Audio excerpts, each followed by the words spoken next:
말씀을 아멘으로 순종하겠습니다. 아멘. 그런 삶이 되기를 간절한 마음으로 부탁을 드립니다. 성경에 모세오경이라고 있습니다. 모세가 지은 5권의 책이다. 그래서 모세오경이라고 그러는데 창세기, 출애굽기, 레위기, 민수기, 신명기에서 여러분들이 가지고 있는 성경 첫 번째 장, 창세기부터 이제 신명기까지 그것을 모세가 지었다. 그래서 모세오경이다. 그렇게 이야기를 하고 있습니다. 이 모세오경뿐만 아니라 모든 예언자들을 통해서 하나님이 전하셨던 말씀의 대부분 뭐냐면 경고와 그들이 만약에 하나님의 경고를 받아들이지 않으면 심판이 있을 것이다. 그 말씀들이 기록되어 있는 것을 알 수가 있습니다.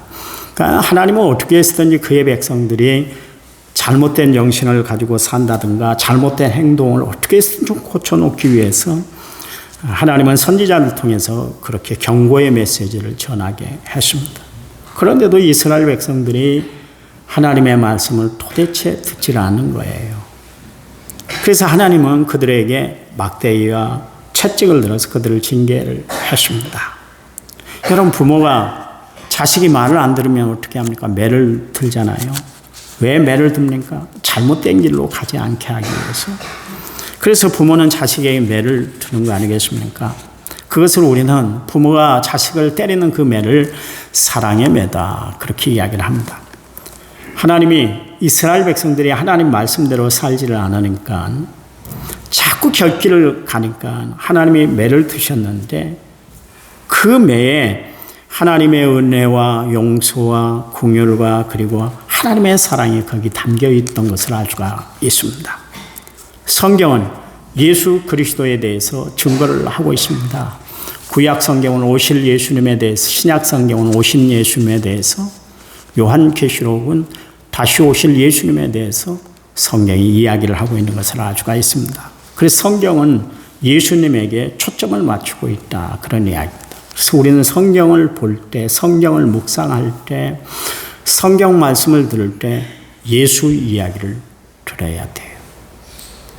여러분, 강대상에서 하나님의 말씀을 하는데 정치 이야기하라고 하나님이 세운 거 아니에요. 요즘 부적이나 목사님들이 정치 이야기를 많이 하시더라고요. 정세가 이러니까 정치 이야기를 많이 해요.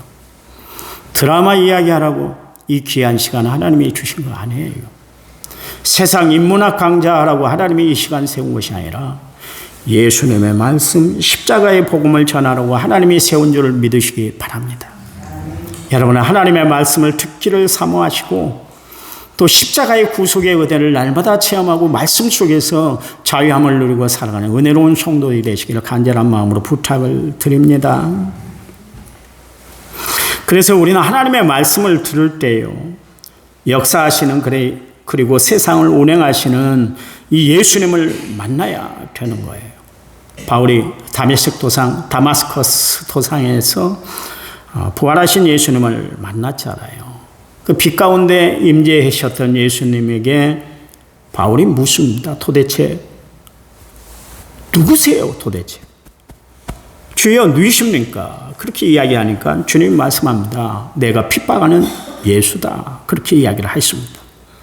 분명히 하나님을 만났잖아요. 체험했음에도 불구하고 그가 길리기아 다소에 들어가서 자기 고향이었던 길리기아 다소에 들어가서 3년 동안 직거하면서 두루마리 성경을 그때 열심히 연구를 했습니다. 내가 만난 그 예수님이 메시아인가? 진짜 내가 주여 누시니까 이야기했던 그분이 정말 메시아가 되는가? 이 땅에 온 인류를 구원하시기 위해서 이 땅에 오신 예수 그리스도 그분이 정말 내가 만난 분인가? 그것을 다 검증을 했어요. 말씀으로 검증을 했다. 그런 이야기입니다. 그래서 그때 확신이 되니까 그는 평생 주를 위해서 헌신했던 것을 알 수가 있습니다. 우리는 바울처럼 말씀을 통해서 예수님을 만나는 체험이 있어야 되는 줄 믿으시기 바랍니다. 어떤 체험보다 말씀을 통해서 하나님을 만나는 체험을 해야 되는 거예요. 여러분, 우리가 어떤 환상을 받고 어떤 기적을 체험했다는 것보다 하나님의 말씀을 통해서 구원자 되신 예수 그리스도를 만난 체험, 이게 가장 고귀한 체험이에요. 변함없는 체험이 되는 줄 믿으시기 바랍니다. 우리가 말씀을 붙들어야 하는 이유가 바로 이것이에요. 제가 말씀드렸잖아요. 서울에 있을 때, 전도사로 있을 때 집사님인데, 집사님이 늘 대전을 오가면서 이렇게 사업을 하시는데 얼마나 피곤했겠어요. 고속도로를 달리는데 옛날에야 고속도로 중앙벌레대가 없었다고 그러더라고요. 눈을 딱 떠봤더니 반대 차선을 딱 달리고 있는 거예요. 아차 싶었는데 벌써 차는 갤로퍼 차를 타고 다녔는데요. 날라가지고 아주 논바닥에 처박혔는데 그 갤로퍼가 다 종이착처럼 그냥 다 됐어요. 다 짜그러졌어요. 사람들이 지나가다가 차가 그렇게 됐으니까 고속도로라도 차를 세워놓고 저 사람 어떻게 됐다, 죽었다. 그리고 사람들이 다 보고 있고 119를 불러서 깊이 이제 우리 집사님을 끄집어내려고 그랬는데 거기서 살아났잖아요. 팔만 좀 찰과상이 있고 뼈가 좀 이상이 있어서 장로님 댁에 와서 의사하시는 장로님에게 와서 기부스하고 그리고 퇴원을 하셨어요. 그리고 간증을 했어요. 교인들한테. 하나님이 나를 살려주셨다. 이 죽음의 위기에서 하나님이 나를 살려주셨다 그랬는데 권사님이 암병으로 고통을 당하신 위암이었어요. 근데 좋아졌다가 다시 급히 병세가 악화돼서 돌아가셨어요. 그랬더니 교회도 안 나왔어요. 죽음의 기적에서 살아난 분인데도 불구하고 그 기적을 체험했잖아요. 살아났는데 아내가 죽었다고 교회를 멀리하고 교회를 안 나왔어요. 체험이 중요한 게 아니라니까. 우리가 말씀으로 무장돼야 되는 것이 가장 중요해요. 여러분, 성 어거스틴이 변화가 된 게 뭡니까? 로마서 말씀 때문에 그랬어요. 존 웨슬리, 요한 웨슬리, 감리교의 창시자인 요한 웨슬리가 변화된 것도 역시 마찬가지로 로마서 서문을 그가 들을 때 하나님의 은혜를 체험하고 변화를 그가 가져서 중생, 거듭난 하나님의 사람으로 살게 되었던 것을 알 수가 있습니다. 마틴 루터 마찬가지로 로마서 말씀을 통해서 그가 변화돼서 하나님의 그래서 종교개혁을 일으켰던 것을 알 수가 있습니다. 보세요. 말씀으로 변화되니까 평생 변함없이 주를 위해서 헌신하고 주를 위해서 사명을 감당해 나가는 것을 알 수가 있지 않습니까? 그런데 우리의 신앙생활이 말씀의 중심이 되질 않으면 그 신앙은 언제든지 흔들릴 수가 있다, 그런 이야기입니다. 여러분, 말씀의 뿌리를 깊이 내려서 흔들림 없이 신앙생활을 하는 성도들이 되시기 바랍니다. 성도로 우리가 말씀에 사로잡혀 살아갈 때 내가 믿음의 사람으로, 기도의 사람으로, 진리의 사람으로, 영의 사람으로, 하늘의 사람으로 우리는 살아가게 되는 줄 믿으시기 바랍니다. 구약 성경의 하나님의 음성은 어떤 음성이었냐면 우상 숭배하는 이스라엘 백성들을 징계하는 말씀으로 가득 차 있는 것을 알 수가 있습니다. 이스라엘 백성들은 우상 숭배를 했어요. 이방신에게 자꾸 빠져든 거예요. 광야 생활 40년 동안 하나님께서 이스라엘 백성들을 훈련시켰는데 무엇을 훈련시켰냐면 가나안 땅 들어가면 제발 너희들 눈을 세상에 돌리지 마. 그 가나안 7 족속들에게 눈이 돌아가면 안 돼. 그랬어요. 그래서 계속 말씀으로 권면했잖아요. 나만 섬겨. 이방 문화에 휩쓸리지 마. 오직 나만 바라봐. 내가 너에게 전해준 그 진리의 말씀 중심, 말씀을 붙들고 살아야 돼. 좌로나 우로나 치우치지 말고 정말 너희들이 나만 바라고 일심으로 살아가면 내가 너희 삶을 다 책임져 줄 거야. 걱정하지 마. 이 말씀으로 가득 차 있잖아요. 하나님이 말씀을 주셨는데도 불구하고 그들은 하나님의 말씀이 자기들을 구속하는 그런 말씀으로 받아들였어요. 그래서 하나님의 말씀을 떠나 이방 족속들과 손잡기 시작을 했습니다. 이방 여자들하고 결혼을 한 것뿐만 아니라 이방 사람들이 섬기는 신들까지도 자기들이 섬기고 말았습니다. 자연히 그들은 하나님의 말씀을 거부하기 시작했고 결국 이방 종교를 받아들임으로 말미암아 혼합 종교를 만들어 버렸어요. 유일하신 하나님만 섬기라고 그랬는데 아침에는 보이지 않는 하나님 앞에 상번제 우리가 드리는 새벽 예배를 드렸고요. 저녁에는 보이는 우상 앞에 절을 했어요. 이중 생활을 했어요. 이게 혼합 종교입니다. 혼합 종교. 혼합 종교는 종교의 순수성을 다 떨어뜨리는 거예요. 여러분, 우리의 나라 그 불교 역사가 몇 천 년입니까? 3,000년입니다. 근데 지금 불교가요, 옛날 불교 아닙니다. 아무것도 본받을 거 없습니다. 저기도 다 기복적인 종교예요.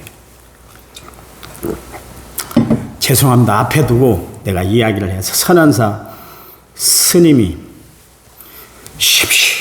목탁들이 옛날에 그래도 짜장 스님이 있었습니다. 그 양반은 양심이 있어서 새벽에 종을 치면 그 다음에 목탁을 두드렸어요.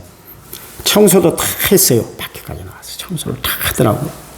근데 지금 스님은 얼마나 높은 데서 왔는지 목탁도 안 두드리고 심심할 때만 두드려요. 아, 돈이 떨어지면 목탁 두드는구나. 지나가면서 그런 생각을 합니다. 수양하는 종교 아니요. 아닙니다. 엄격히 따져서 수양하는 종교 아니요. 정신을 다 잃어버렸어요. 왜 그랬을까요? 혼합 종교 때문에 그래요. 거기에 샤머니즘이 들어가고 애니미즘이 들어가고 토속 종교가 들어가고 나니까 불교가 불교답지 않아요. 유교도 없었습니까? 여러분, 유교 역사가 1500년 역사를 가지고 있는데 역시 마찬가지로 유교의 사상은 좋은 겁니다. 지금도 좋은 거예요. 사상은 좋은데 결국 혼합 종교가 됨으로 말미암아 타락하고 말았어요. 그러니까 순수성을 잃어버렸다, 그런 이야기죠. 기독교도 조심해야 돼요. 기독교도 하나님 앞에 기도해야 돼요. 말씀으로 바로 서야 됩니다. 하나님이 왜 이런 어려운 현실을 우리에게 줬을까요? IMF를 주신가 하면, 또 코로나를 주신가 하면, 또 이번에 이렇게 차별금지법 때문에 종교인들이, 기독교인들이 다 모이게 한 이유가 뭘까요? 하나님의 또 다른 섭리와 손길이 있다는 것을 우리는 알아야 돼요. 정신 차리라, 그런 이야기고. 너희들 그 길로 계속 가면 안 돼. 교회가 그렇게 하면 안 돼. 이것을 하나님 보여주시기 위해서 하나님이 이렇게 우리에게 발버둥치게 만드시는 거예요. 여러분, 어느 때보다도 기독교인들의 기도가 필요합니다. 하나님 앞에 바로 서는 움직임들이 있어야 될 줄 믿습니다. 우리가 솔로몬을 지혜의 왕이라 그렇게 이야기하잖아요. 하나님이 주신 지혜로 그가 세상을 살아면서 하나님이 누리게 하는 거 다 누렸잖아요. 그의 부인이 700명, 첩이 300명, 도합 1000명의 여자를 거느리고 샀던 사람이 솔로몬입니다. 그런데 이방 여인들이 그렇게 정략 결혼을 해서 이방 사람들이, 이방 족속들의 아내들이 이스라엘에 들어오기 시작을 했습니다. 솔로몬을 찾아오기 시작을 했어요. 그래서 이방 문화, 이방 신상을 다 섬겼어요. 그러다가 어떻게 됐어요? 그의 아들 르호보암 때 나라가 두 쪽, 북이스라엘과 남유다로 그렇게 나누어지고 말았지 않습니까? 하나님은 혼합 종교에 빠진 이스라엘 백성들을, 선지자들, 예언자들을 통해서 다시 하나님께로 돌아오도록 권면했는데도 불구하고 그들은 갈수록 패역한 짓만 저지르고 말았다, 그런 이야기입니다. 여호와께로 돌아와야 살 길이 열리는데 그들이 패망의 그리고 죽음의 길에서 돌아서야만 하는데 이스라엘 백성들은 그렇게 하질 않았어요. 오히려 하나님의 마음이 얼마나 답답하고 급하셨던지 아모스 선지자를 통해서 너희가 말씀 없는 기갈 시대를 맞을 것이다. 호세아 선지자를 통해서는 여호와를 알지니 힘써 여호와를 알아야 돼. 이게 이방 사람들, 이 하나님을 모르는 백성들에게 하나님이 말씀하신 것이 아니라 하나님을 잘 섬긴다고, 하나님을 잘 안다고 하는 이스라엘 백성들을 향해 하나님이 주신 말씀이에요. 이사야 선지자를 통해서는 수도 없이 하나님께 돌아오는 길만이 살 길이 열려 하나님이 계속 말씀을 주셨잖아요. 그만큼 하나님의 마음을 애타게 했다, 그런 이야기입니다. 현대 살아가는 우리도 마찬가지입니다. 하나님을 섬긴다 그렇게 이야기하면서 곁눈질을 할 때가 얼마나 많이 있습니까? 세상도 보고 물질도 보고 성공도 보면서 자꾸 마음이 흔들리면서 그렇게 신앙생활을 해나갑니다. 여러분, 이스라엘 백성들은 아브라함과 이삭과 야곱의 하나님이라는 이야기를 들었을 것이고요. 홍해의 기적을 체험하고 광야를 그들이 어떻게 40년 동안 살아남아 있을 수 있는, 광야 생활에서 어떻게 해서 40년 동안 그렇게 배하면서도 살아남을 수 있었는지 그들 조상을 통해서 다 이야기를 들었을 거예요. 그런데도 불구하고 그 하나님이 살아계시고 역사하시는 하나님이라는 것을 알면서도 불구하고 이스라엘 백성들은 점점 타락했고 결국 하나님을 배신하고 말았습니다. 하나님이 가장 싫어하는 것이 우상 숭배인데요, 이방 족속과 결혼을 했습니다. 그런데도 하나님께서는 이스라엘 백성들을 버리질 않았어요. 왠지 아세요? 하나님이 이스라엘 백성들을 버리지 않은 이유가 뭐예요? 질문해야 되겠어요? 대답 한번 해보세요. 이스라엘 백성들을 버리지 않는 이유가 있는데 가장 큰 문제가 뭔지 아세요? 그 백성을 통해서 훗날 메시아가 오셔야 되기 때문에 그랬어요. 가슴이 아픈데, 가슴이 찢어지는데, 너무 슬픈데, 너무 패역한 이스라엘 백성들을 보면 몸둘 바를 모르겠는데 불구하고 그 백성을 계속 하나님 붙잡고 계세요. 왜요? 그 백성을 통해서 하나님 메시아가 오신다고 약속하셨기 때문에 그래요. 여러분, 하나님의 약속은 영원한 약속인 줄 믿으시기 바랍니다. 하나님이 세상 끝날까지 함께하면 함께하는 줄 믿으세요. 하나님이 합력하여 선을 이루어준다면 합력해 내 모든 일을 선으로 이루어줄 줄 믿으시기 바랍니다. 어려움 당할 쯤에 피할 길을 주신다면 피할 길을 반드시 내어주시는 하나님인 줄 분명히 믿고 살아가는 성도들이 되시기를 간절한 마음으로 또 한 번 부탁을 드립니다. 그래서 하나님이 이스라엘 백성들을 놓을 수가 없었어요. 그러니까 하나님은 강대국 아시리아, 아수르, 바빌로니아, 바벨론, 그리고 메데바사, 페르시아를 통해서 계속 이스라엘 백성들을 고통 속으로 어려움 속으로 몰아붙였잖아요. 그랬으면 사람이라면, 인간이라면, 이스라엘 백성들이라면, 하나님의 사랑을 받고 산 백성들이라면 깨달아 돌이켜야 될 거 아니겠어요? 그렇잖아요. 우리가 제대로 살지 못해서 하나님이 이렇게 우리에게 고통을 주시는가 보다, 그렇게 깨닫고 주께 돌아와야 되는데 그들은 갈수록 우상 숭배에 깊이 빠져들고 말았습니다. 그런 안타까운 현실들도 바라보면서 몸부림치면서 말씀을 전한 사람들이 있는데 그 사람들이 바로 예언자들이에요. 그들은 하나님의 비전을 알았기 때문에 몸부림치면서 말씀을 전했어요. 에레미야 선지자는 눈물의 선지자라고 그러잖아요. 하나님의 일을 안 하려고 그랬어요. 나는 아이인데 내가 무슨 말을 하겠어요? 나는 안 돼요. 그랬는데 하나님께서 에레미야를 사용하시잖아요. 감옥에 갇히고 우물물에 갇히고 죽임을 당하는 위기 가운데 처하고 그때마다 눈물을 흘렸어요. 그래도 하나님이 또 세우는 거예요. 왜냐하면 이 예언자들, 선지자들 아니면 이스라엘 백성들이 갈 때까지 가버리니까 그래도 저들을 통해서 돌이키도록 하나님이 그렇게 역사하셨다, 그런 이야기입니다. 그들은 하나님이 왜 고난을 주시는지, 왜 성전이 해파되게 했는지, 그들이 왜 노예 생활을 해야만 했는지 그 이유를 알았기 때문에 몸부림치면서 하나님의 일들을, 하나님의 말씀을 증거를 했어요. 저는 여러분들이 어떻게 사는지에 대해서 구체적으로 알지 못하지만 여러분의 외적인 모습을 보면 어느 정도 여러분의 영적인 상태를 저는 판가름할 수 있어요. 제가 보는데 거의 실수는 안 한 것 같아요. 그래서 가끔 여러분에게 제가 말씀을 통해서, 대화를 통해서 권면하잖아요. 저는 세상 흐름에 대해서, 경제적인 흐름에 대해서는 구체적으로 저는 정말 깊이 있게 알진 못하지만 영적인 흐름은 제가 다 알고 있거든요. 어느 정도 알거든요. 그렇다고 해서 제가 점령이처럼 잘하는 건 아닙니다. 뭐 신령한 것도 아니니까. 그렇지만 알아요. 그래서 여러분에게 제가 말씀 증거를 통해서 또 상담을 통해서 제가 신앙적으로 여러분 권면하지 않습니까? 분명 권면받은 대로 여러분이 살면 살 길이 열릴 거예요. 하나님의 역사가 일어날 줄 믿습니다. 왜냐하면 내 이야기가 아니라 하나님이 전언하게 하시는 말씀을 전하기 때문에 그렇습니다. 그러므로 제가 여러분에게 권면할 때 귀담아 붙잡고 말씀 증거할 때 마음판에 새기고 살아가는 성도들이 되시기 바랍니다. 그러면 하나님의 역사가 뜨겁게 나타날 거예요. 여러분, 하나님의 이스라엘 백성들을 연단시킨 이유가 뭐예요? 순결한 백성, 하나님의 백성으로 만드시기 위해서. 하나님이 원하는 성도들 모습은 성결한 성도예요. 여러분은 정말 교회를 잘 선택했어요. 기독교 대한성결교회잖아요. 우리 성결교회는 성결의 복음을 강조를 합니다. 사중복음이 있잖아요. 중생, 성결, 신유, 재림. 이게 우리 4대 우리 성결교회의 전도표제입니다. 이게 중심이 돼서 교회를 이루었어요. 근간을 이룹니다. 가만히 조영기 목사님이 봤더니 이 복음이 너무나 좋은 거예요.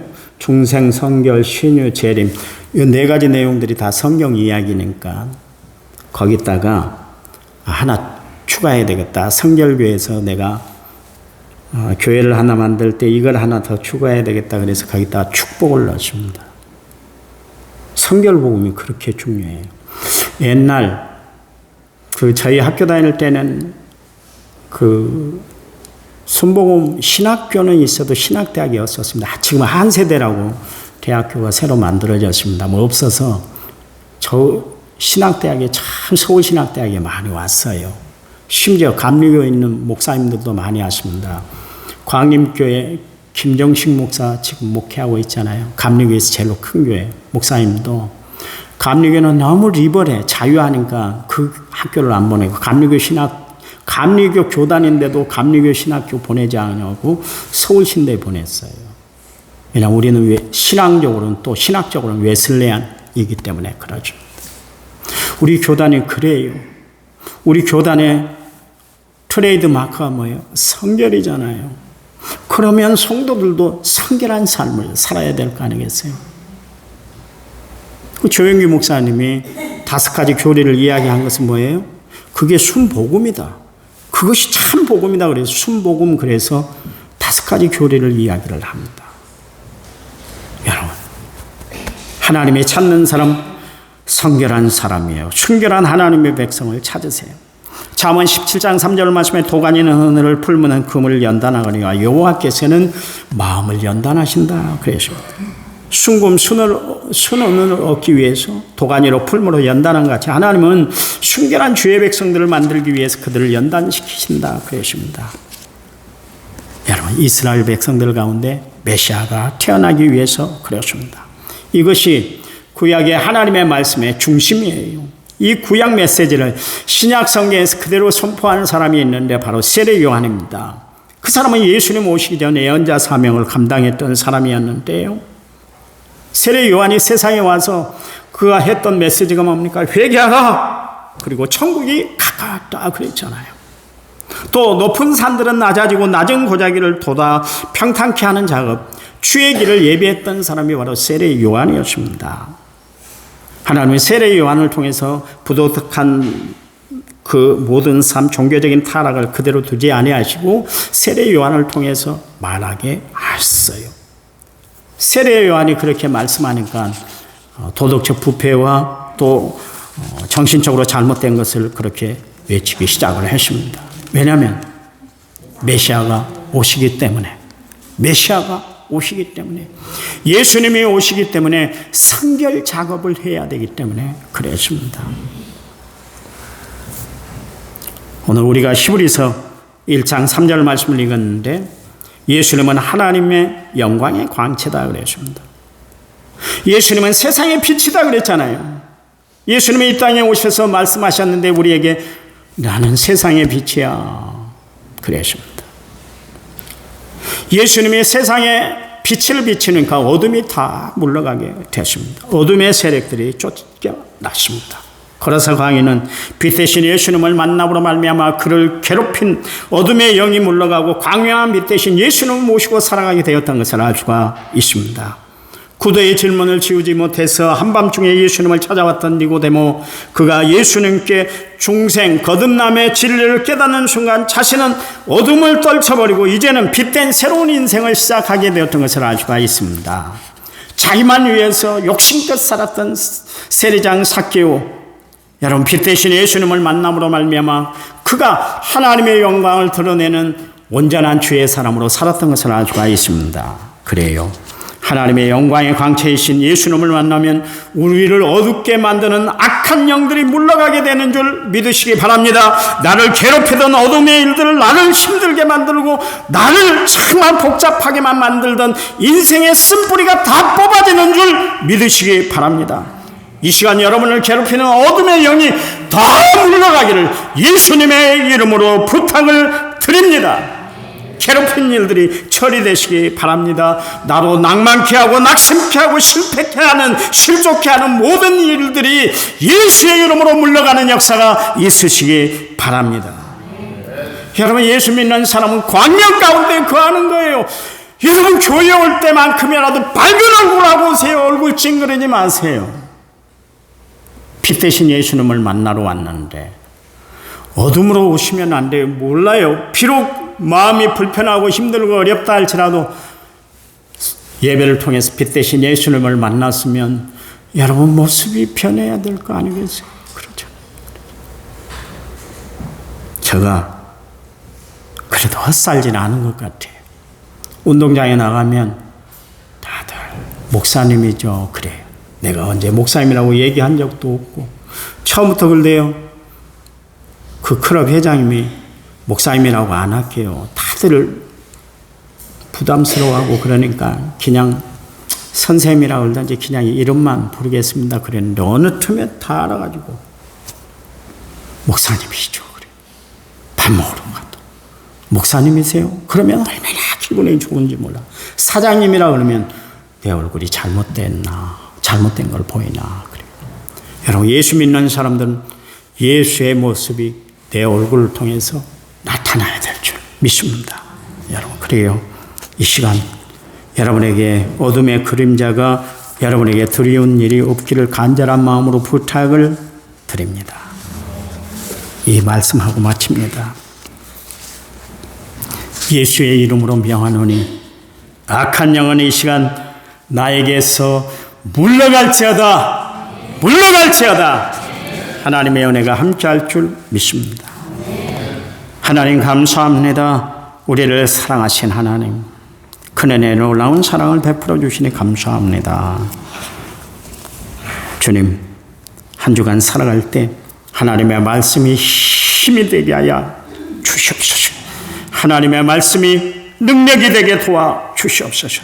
하나님의 말씀대로 삶으로 우리의 삶이 빛된 삶이 되게 도와 주시옵소서. 그래서 착함과 의로움과 진실함의 열매를 맺고 살아가는 저희들 삶이 되도록 축복해 주시옵소서. 예수님의 이름으로 기도했습니다. 아멘.